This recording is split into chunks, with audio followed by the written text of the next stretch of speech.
يعني ما كنتش اعرف ده الا لما عشت ده، فانا بحكي لكم التجربه عشان تستفيدوا.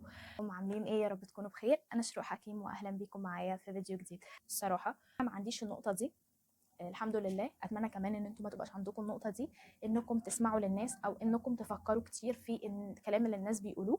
لو انا بقول لكم ان انا وقعت في حفره او وقعت في حاجه، فالحمد لله ان هي كانت جماد او حاجه مش محسوسه، او مش انسان بيكلمني وبيقول لي انا كذا كذا كذا، لان ده الاوحش. وهل انا ما فيش حد بيقول لي انت كذا كذا كذا؟ انا مش في الجنه، ولا انتوا في الجنه، ولا اي حد في الجنه هيقول.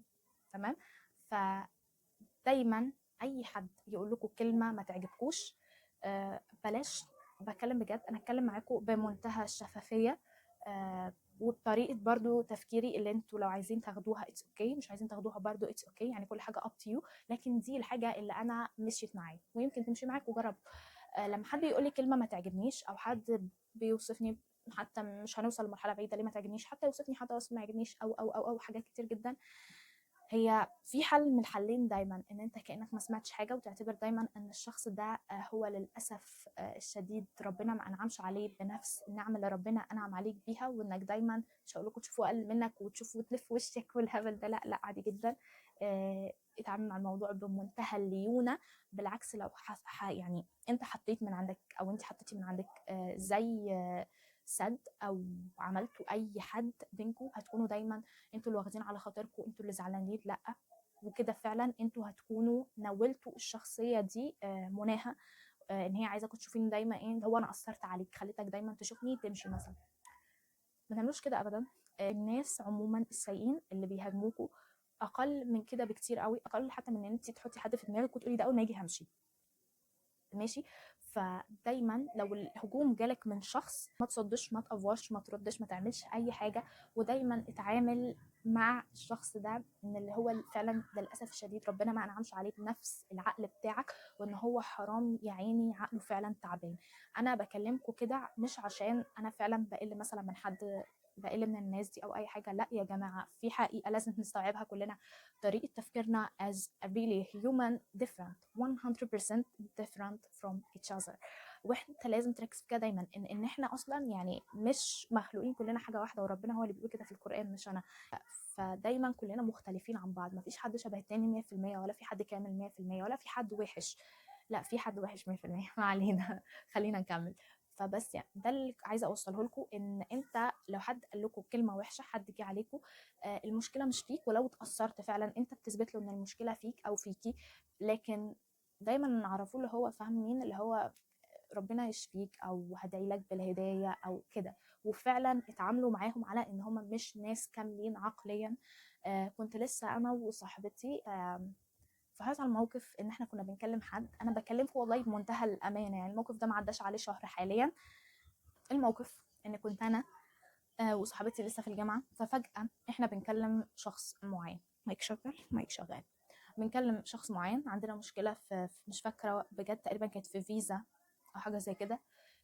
فاللي حصل ان احنا فجاه بنكلم الشخص ده، فبعدين بدون اي سبب حرفيا هو كانه خد الفيزا كده وحطها هنا ومشي. احنا لسه بنتكلم اصلا، يعني ما قالش همشي، ما قالش اشوف حاجه، ما قالش اي حاجه، واحنا حرفيا احنا الثلاثه واقفين وبنشوف المشكله في الفيزا، وفجاه الراجل حرفيا والله هو فعلا ساب البطاقه كده، فجاه لقينا ركب ومشي قدامنا.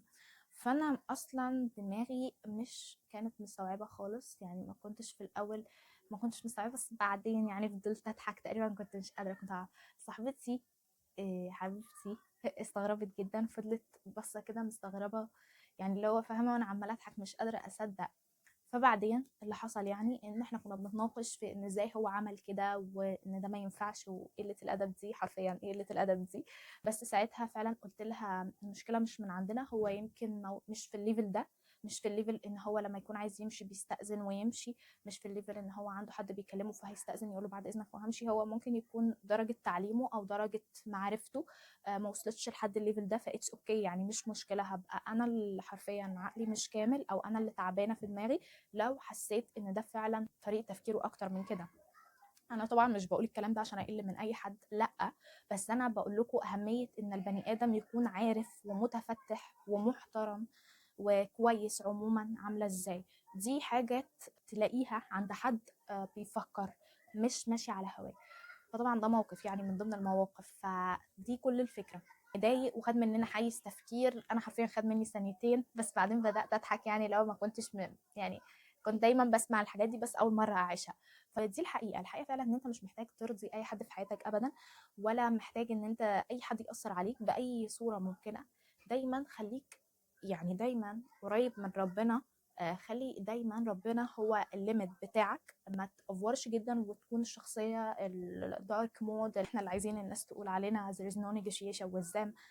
الموضوع مش مستاهل. ولا برضو نكون ان احنا الناس المنفتحة قوي اللي كل حياتنا بره، ما عندناش اي برايفسي في حياتنا ولا اي يعني حاجة خاصة بينا.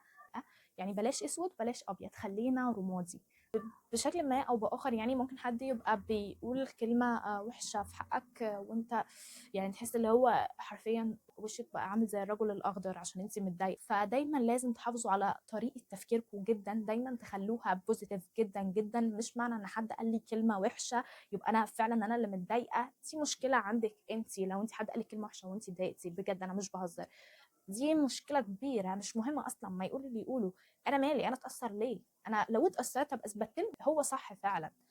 فمش مهم، خلي اللي يقول يقول. كده كده كل الناس بتفضل تقول يعني anywhere anytime. ف مش مهم.